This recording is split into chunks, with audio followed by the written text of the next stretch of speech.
Hello and welcome. We are so excited that you're joining us for our Let's Go Learn platform demonstration today. My name is Onoa Biela, and I have my colleague with me here, Lily Rivas, and we're going to be taking you through the Let's Go Learn platform and specifically some of our really unique features for the special education process. So our subheading here is data-driven personalized learning solutions. All right, we're going to go ahead and jump right in. Again, a little bit for introductions here. I'm going to go ahead and turn off my camera and show us our slide here. I have my colleague Lily Rivas. She's a senior customer success specialist. And my name again is Onoa Biela. So we're going to be navigating the platform with you, starting off with a little bit of some of the background of Let's Go Learn so you can understand a little bit about how it works. So our brief agenda for today, we're going to, as we just discussed, introductions of who we are. We're going to get into the overview just to frame where Let's Go Learn fits in the school ecosystem. Jump right into the demo. So we really want to save time to jump right into the platform so you can see what does this look like in real time from a teacher's perspective, what features will I have and reports and all of the data that's available to you. All right, so let's talk a little bit about Let's Go Learn and what makes Let's Go Learn so unique. As educators, Lily and I are both previous educators in the classroom for many years in different roles. So we definitely know that side of, the teaching and learning experience. And this is what really drew us to Let's Go Learn. We both actually use Let's Go Learn in our schools. So we had firsthand practice with using the data. For me, it was like this big veil had been lifted, and all of a sudden I had all of this information that I had been needing to pinpoint those instructional points for my students, and it was incredible. So that really is what is unique about Let's Go Learn. We're bringing effective learning experiences for each unique student. So we do that through data-driven instruction, individualized support, really engaging students throughout the whole process. A lot of our reports we use with our students, they really can build their own autonomy in understanding their goals and what they're working toward, as well as our EDGE platform, which is the supplemental instructional piece that students really take ownership of as they're moving through the program. We operationalize personalization. So that's a mouthful, but this is so key. So how do we do this? How do we give you the tools, the teacher the tools, administrator the tools in your hands right away so that there's no wasted time? We know exactly what students need. We know what we need to focus on, and you're able to see amazing gains in that personalization for students.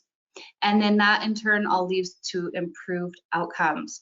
And seeing the growth over time, conferencing with my own students and showing them graph, here's where we started, this is what you've been working on, and here's where you are now, is so incredibly empowering. And so we love to be able to share that with teachers and students, along the way as we're using this program. So how do we personalize learning? There's fully adaptive tests. So this is a diagnostic. It's an online diagnostic assessment that students will initially take. And this is really unique because it's going to accurately pinpoint the student's zone of proximal learning. That way, it's not too hard, not too easy, but right there with the right support, they're able to really make some incredible gains in their learning. And you know that right away once the student has completed the assessment, you're going to have all of the data available to you. It's real-time data for classroom grouping, IEPs, and blended learning. So again, as soon as the student's taken the assessment, or if they're working on the supplemental program EDGE, you continually have all this data to use. So you're getting ready to form instructional groups or write an IEP, right there you're going to know exactly where the student's working, where their goals are, where they need to go, and also have a record of that as the student continues with you. As long as they're at your school and in your program, that data stays with the student, which is really, really helpful. You'll have grade level scores. So Lily will get into this more when we jump into the platform, but this is really meaningful. So versus a scaled score or different ranges of scores that can be complicated to understand, we're communicating with grade level scores, and that is actionable. Teachers, students, parents, specialists, everyone has a good understanding of grade level, so it's really easy to communicate that across different stakeholders and then also within your departments at your school level. Granular reports are tied to standards and scope and sequence skills. So again, I'll let Lily show that because it's really awesome when you can start to see the level of detail that you'll have on each of the students' specific abilities. And then again, you'll have prescriptive automated intervention through our EDGE program, right? So we're going to use that assessment data to align a personalized plan for that student. So every student will have a different plan, and then teachers can go above and beyond that and also assign their own lessons and go on to more teacher-directed intervention as well. So that's all available to you.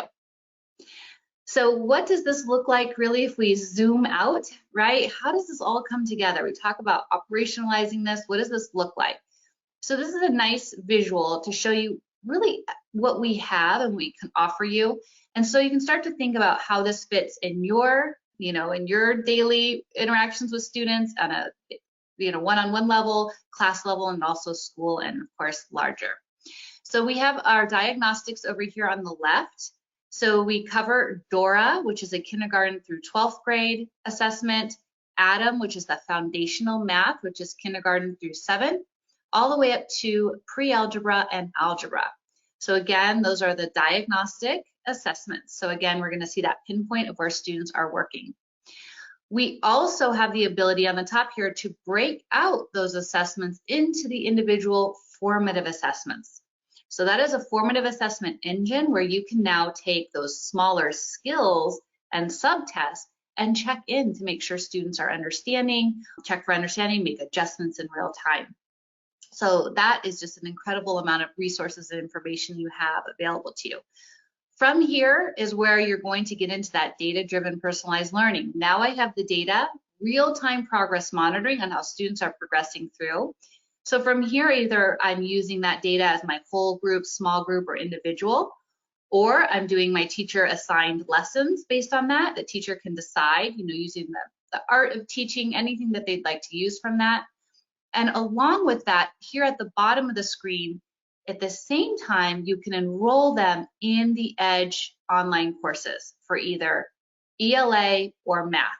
And so they can continue to work on these at home, during breaks at school, during designated EDGE time, and really it's filling in those gaps. Everything that we can see from the assessment data that the student needs to work on, so they're continually getting that practice in that direct instruction model through the EDGE program. So that's really the big picture view there. So how does this look for special education specifically? Again, same model. We just want to show what the flow of this would look like. Once you're starting with that diagnostic assessment, which we've talked about, you're going to identify the student's learning gaps and present levels. It's going to be there for you. So we'll get into what that looks like. We really want to show you the IEP report so that you can see exactly how specific it is for each individual student. From here, you have your IEP ready reporting, which we've talked with teachers now, really saying this is decreasing their time 50%. We provide that narrative, numeric data, so you have it all right there. We always had all this data for you, but now we've compiled it in one place.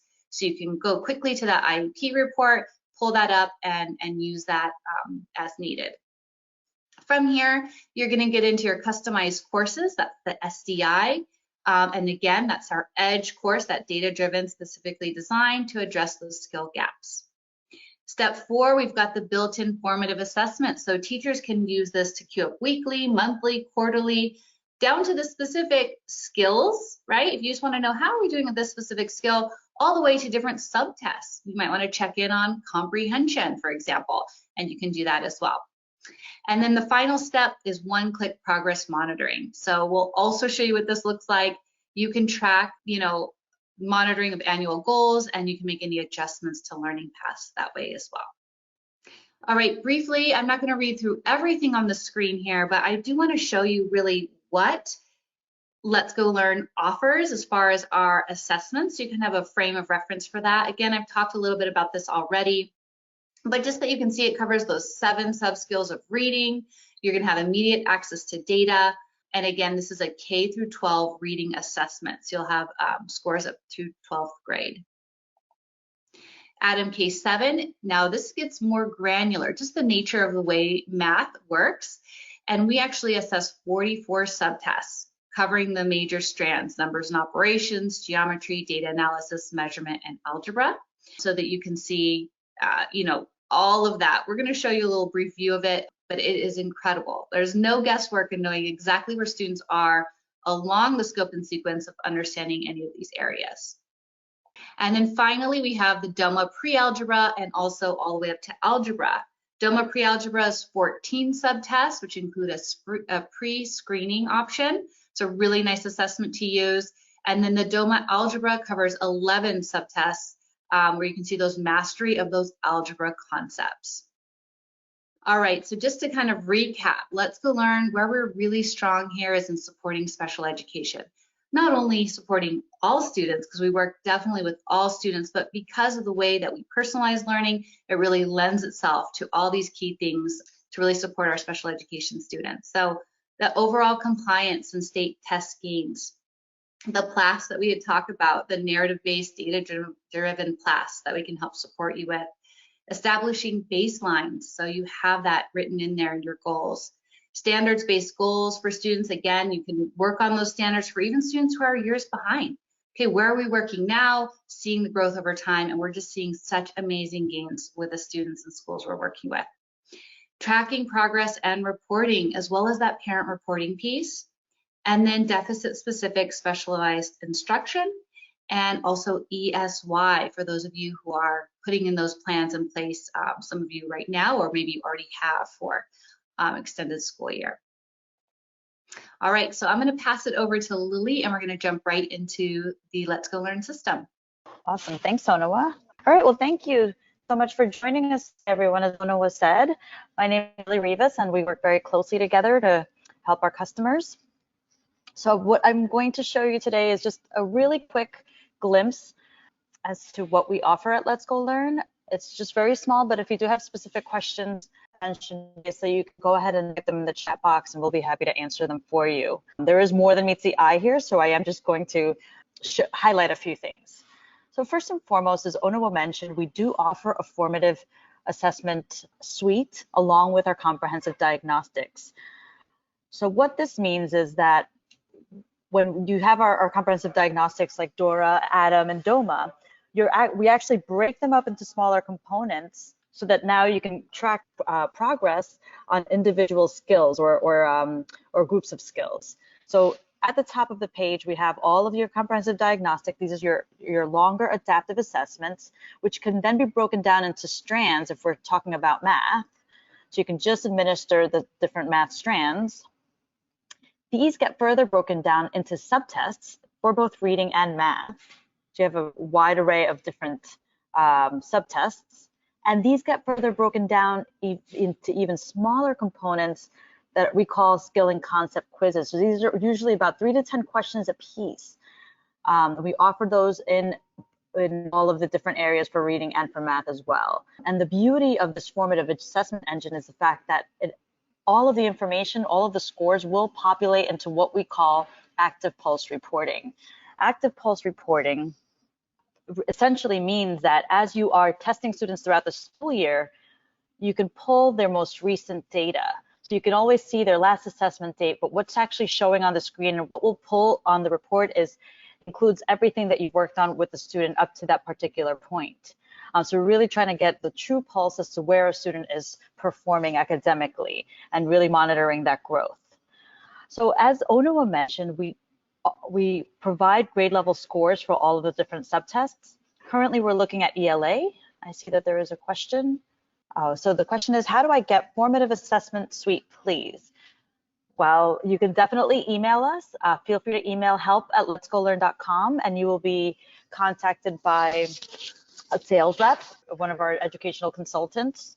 Just going back to these scores, we never want to classify students as being one particular score. That's why we offer different grade level scores for all of the different subtests in reading. We really want to make sure that we are identifying their areas of weakness and their areas of strengths so that you can now choose the correct interventions or the correct enrichment platforms for them. So grade level scoring means that we are providing, so it's a grade level equivalent score. So this is your word recognition area. This is an early 7th grade test score, a high 3rd grade, a mid-year 2nd grade. Anything with a 0 would be a K level, so this would be a mid-K score. So this is really important in understanding, again, what types of interventions to provide for your students or to have in place for your school. So looking at this information as well, as I mentioned, we do offer active pulse reporting. So when you go into the progress monitoring tool, anything that a student has taken, I'm just going to show you. So yeah, that's a really good question. So the green scoring on that ELA page is a maximum score. If you guys are familiar with teaching and learning ELA, you'll know that high frequency words really don't get taught past the 3rd grade classroom unless there's a need. Phonics is also a mastered score in this case. In other areas, you might see a red, which means the student didn't score the lowest possible score in that section. So there's different codes and information there. But yeah, that's all over here. This is the 7th grade class, and this is real data. So the names are shuffled, so obviously to protect the individual students, but this is real data, and this is, if I'm not mistaken, this is a real special ed class. So going back to that progress monitoring piece, we track data over time. We want to make sure that students are really growing. So you're going to be able to actually compare assessments side by side.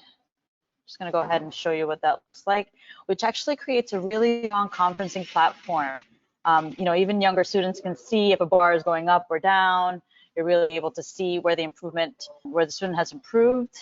So really, every report can be printed or downloaded, or you can just show it on a screen to really make sure that you're bringing students into the process of setting their own goals. The question is, do you have to take the full assessment each testing period to show progress? No. So that's where progress monitoring comes in. Our recommendation is always to begin with a full comprehensive diagnostic test. So you would start the school year, or this, if it's summer session, start the summer session ESY with a comprehensive diagnostic. And as a teacher is teaching, then you would start quizzing the student based on the amount on the skill set. After you've completed a chapter or a unit, or you've gone through multiple skills, then you administer a subtest diagnostic, and all of that information will populate onto this active pulse page. So you can see at the right-hand side, when I click on that reporting for the individual student, you see we have multiple reports that you can pull on the individual student. Anything up here is for the entire class. If you're an administrator, you're going to be able to pull reports for your entire site. If you're a district administrator, you can pull reports for your entire district by either individual buildings or all together. So there's a lot of information that can actually be pulled from here. I'm going to hop into math. Math, we also offer individual grade level scores for every strand, which can be further broken down if you wanted to have a closer peek at what the student performed in, let's say, numbers and operations strand versus measurement. You can really see this information here. One of our highlight reports in our math platform is what we call the instructional placement report, and this will provide you with information on classroom grouping. So I'm just going to go ahead and select fractions, since we know it's probably one of the trickiest skills to teach and for a student to learn. And what this report does is actually provide you the scope and sequence of teaching and learning fractions, and tells you where everybody's zone of proximal development is. What are students actually ready to learn? So if we scroll to the bottom of the report, you're going to see anybody who's on the lower, or anybody who's mastered their fractions. So these are the kids that you can enrich, you can give them something else to do, while you can really focus on kids that are having a harder time. So you can see here where this little student, Billy Payne, is still working on comparing fractions with the same denominator. And if you scroll to the right, you see the approximate grade level scores. It's about a 2nd grade skill. So if you're a 5th grade teacher, or in your case, special ed, if you were to be working on identifying equivalent fractions with your group, Billy would not be able to learn that content. So there's different ways that we can service Billy, or we can help him. You can front load information to Billy by creating an assignment on our platform, assigning individual lessons, or you can work on him individually, but you can really see here everybody ready to learn. So you see how students can compare fraction. There's SciGrid or SIGGRID. You can really see what everybody's ready to do, which again brings up the important point that small groups in math can also be used, even at the middle school or high school level. So hopping back into that Math Active Pulse page, so that report is available for every single subtest that we offer. Yes, so the question is, so this assessment actually breaks students into these instructional groups for all 44 subtests. That is correct. It does require teachers to do their homework and to, plan ahead. Once they know that what concepts they'll be teaching for the next few days, they would pull this report and understand who's going to be ready to learn what information. Now, I do want to just only because this question was asked, our instructional platform will align to student strengths and weaknesses in math and in reading. So these lower level skills, like you saw Billy missing those early fraction concepts, if you were to actually go into our instructional platform, you would see that Billy was assigned those lower level fraction assignments. So just highlight this really quickly and then we'll hop right back into math. But really what we're trying to do here is make sure that those lowest level gaps are filled while the teacher's also working, their magic in the classroom with the kids. You can see here, how many lessons, approximate number of lessons that students missing before they can start working on their first grade level lesson. So in this case, this student is missing 37 lessons before they can start working on their 7th grade lessons. About how many minutes they take per lesson, about how many instructional hours they would need in order to catch up. And again, learners are different, but this information is really powerful for the teacher because it becomes actionable. It becomes something that a student can do. So the question is, so this is Gap Drive SDI automatic, or does the teacher have to take these lessons? That's a really good question. So this is actually automatically assigned based on what the students have missed. In many cases, I'll just go ahead and show you what that would look like for an individual student. We spoke about Billy being missing a lot of content. So let's just go back here and find Billy. So here's Billy. If I were to actually look at the math map of what he was assigned, you can actually see that Billy was assigned skills as far as 1st grade. So even though it's a 7th grade student, we're going to make sure that we're filling in those lower level gaps first, and then progressing. So they would go in order from the lowest level skill missed all the way up to the top, up to the highest skill. And they have to actually pass the lesson before they would succeed on it.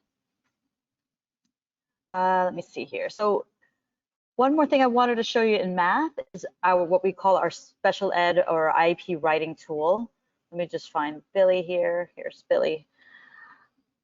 So again, we offer multiple reports for individual students. Our special ed report is the one we're highlighting today. When you click on that, it is an IEP writing tool. Every box can be copied and pasted. It's really important to know all these summary scores. And again, these are grade level scores. We start off by providing you with student present levels. What can a student do right now? It's always important to include that in the IEP. So you can really see here, for example, Billy is able to correctly round to the nearest tens, hundreds, and thousands, what the grade level score is in our system, what the standard is that's associated to that skill, and the standard that correlates at that particular grade level. So again, very important, and we do this across every single subtest, so you can actually filter for measurement, geometry, data, algebra. And then the next step of this, and you can actually, let me just finish here. So you can actually look up any state standard, copy and paste it, in case the teacher doesn't know what it is. As you scroll to the bottom, we do provide you with a quick profile, and we provide you with information as to the lessons that they've worked on in our platform that are what the lessons that the student has worked on our platform to show evidence that a teacher is working towards those skills. We'll provide you with a percentage, how long they've played, when they played it. I see that there's another question. So the comment is, this is amazing. Do you train new teachers on how to use this to write IEPs and set goals? Yeah, that's a really great question. So thank you for saying it's amazing. We did really use these in the classroom, Onawa and myself, so we have a lot of experience. So we do provide different professional development options. We do have a national special ed director. If you were on the webinar, you would have seen him, Dr. Kurt Hewlett, would probably be the one training your teachers on how to write IEPs and set goals. And then there's other types of more data interpretation trainings and other trainings that my team would do, so our customer success team would do. and product training, all those other things. But the IEP would be Dr. Hewlett. And then up at the top of the page, you can now toggle this report to set goals. So when you click on instructional skills display, you can set, maybe you want to set 2 learning goals for the student for every area. You can refresh the page, and now this will show you what goals or what comes next, basically. So in place value, you can see that Billy, you want to work on identifying place value in 3-digit numbers. Again, you'll get that grade level score, the standard that's associated to it, and the standard that correlates at that particular grade level. So you have all this information. It cuts IEP writing time in about half, which is really awesome. So I'm going to go ahead and open the floor to questions, if there's any more questions or if there's anything specific that you'd like for us to cover today. Oh, so are there parent reports? Yes, so I'll go ahead and I'll show you a couple of them. There are parent reports. So our most popular report, and I'll go ahead and just use Billy as an example only because Billy is a 7th grader that's, got about a 3rd grade and a high 3rd grade ability in math, which is tricky. So our most popular math report is the detailed report, and this will provide you with information as to what the student is ready to learn next, where they are or where they should be. I'm just going to go ahead and show you. So in place value, you can see with a double arrow where the student falls, in their ZPD, zone of proximal development. The student is ready to work on identifying place value in 3-digit numbers. And we really do that again across all the 44 different subtests. So you get a lot of detailed information. This can be, given to a parent or anybody who's really working with a student to really help the student get to the next level. So you can really see that information there. In ELA, I'll go ahead and show you for ELA, the parent report looks a little bit differently. Obviously, we're comparing apples and oranges, reading and math, but we have what we call the teacher parent report. I'm going to go ahead and include the recommended activities so you see what that looks like. We always provide you with how old the student is when they're testing with us, at what point of the year. That way, you really get a clear picture, especially if, when working with IEPs. So we'll provide you with a narrative, how the student's working, some strengths and weaknesses of the student. Anything with a red X means that they're working about a quarter of a year or more behind. So you can see spelling as a weakness for the student. Provide you with examples. Oscar can spell words like shower, but spelled H for batch. Might be a, phonics or thing that's, going on there. Vocabulary, how they put it all together to make meaning. We tell you the type of error, percentage of errors that they're making, factual versus inferential, which is important. We provide you with a really strong narrative, what those types of students are doing that are at his profile. If they missed any phonics principles, especially if they're younger kids, it would appear here. And then we start getting into specific recommended activities for each student. So based on how they performed, what a teacher can do to really help the student get to that next level. We do have a full appendix with lessons and activities for the student for decoding and then also for making meaning from text. So again, if a teacher doesn't know what they're doing or if this report is going to a tutor or somebody at home, they do have tools to work with.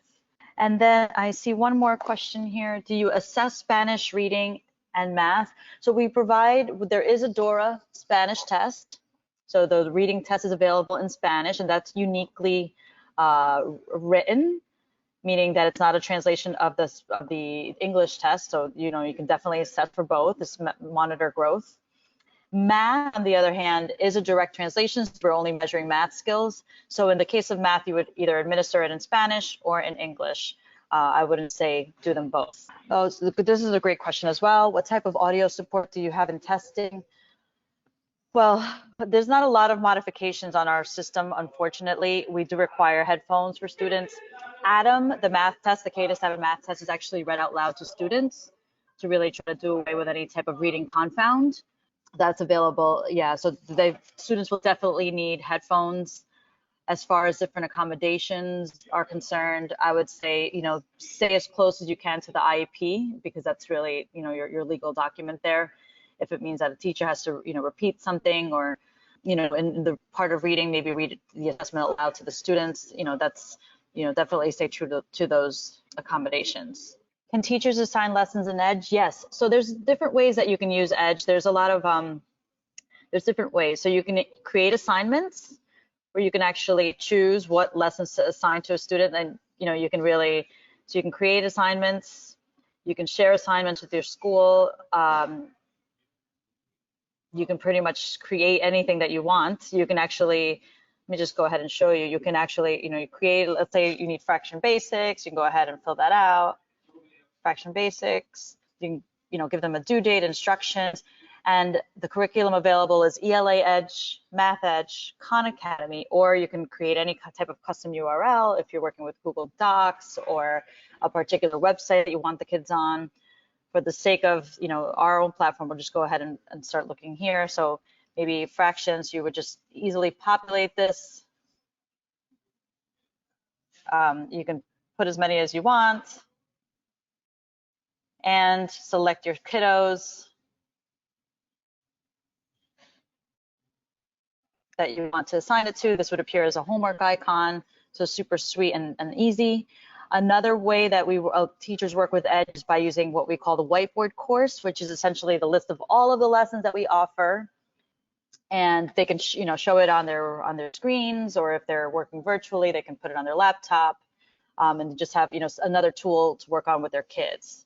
And then I see here, can I select kids from the placement reports into the assignment tool you just showed? Yes. So that's probably the best way to really use our platform, and use it to the best capacity. Is I would, if I were actually selecting that instructional placement report for fractions and I wanted to make sure that those kids got what they needed, I would front load information to them. So I would really just specifically, especially with the lower kids, maybe Billy and maybe this group here, I'm going to create a fraction course for them so I can go ahead and assign them. You'll see them at the bottom of the page already. And then you would just select the lessons that you want to offer them, you want them to work on. So this would be almost like the flipped classroom approach, where they would go home, work on these, come to the classroom. Now they're more ready to learn whatever content the teacher is working on. So you would just, type in fractions, see what pops up. And again, you can, select the lessons you find are useful for those kids, maybe, 3 or 4, and it would appear as a homework icon on their page.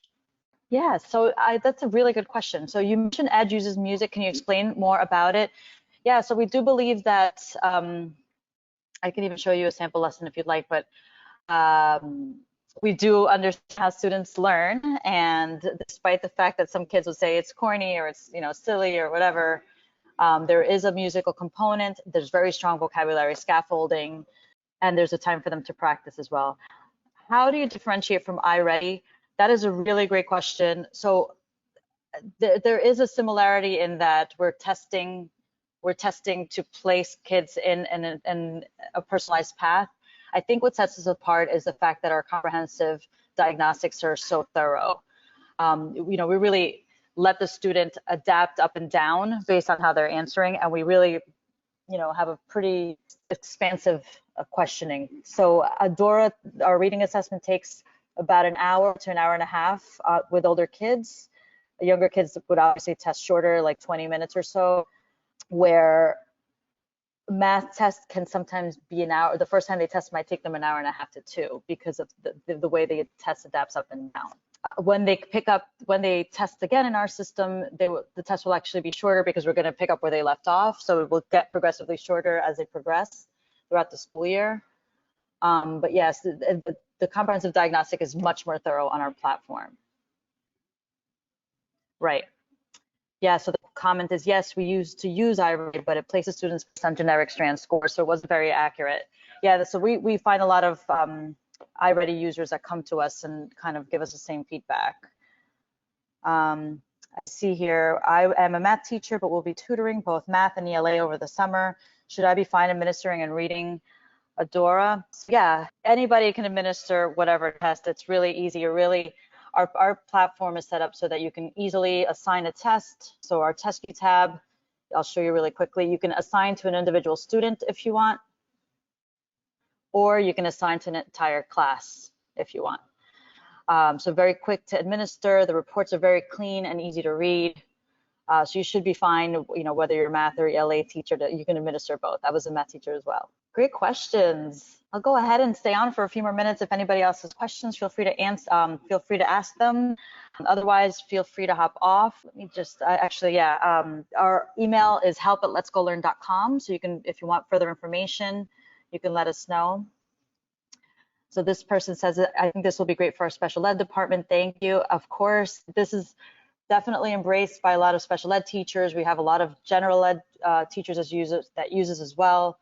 A lot of bilingual and dual language programs that use us. We are a smaller company, but we are across the United States and even internationally. So we have been helping students out for quite a number of years. All right, well, thank you everyone for joining us today. It's really a pleasure to have everybody join us this morning, or this afternoon rather. Again, if you need anything as far as information on pricing, or if you want a more personalized demonstration for your school or district, please send us an email at help@letsgolearn.com. It's all together, help@letsgolearn.com. We are happy to reconvene with you at a different time.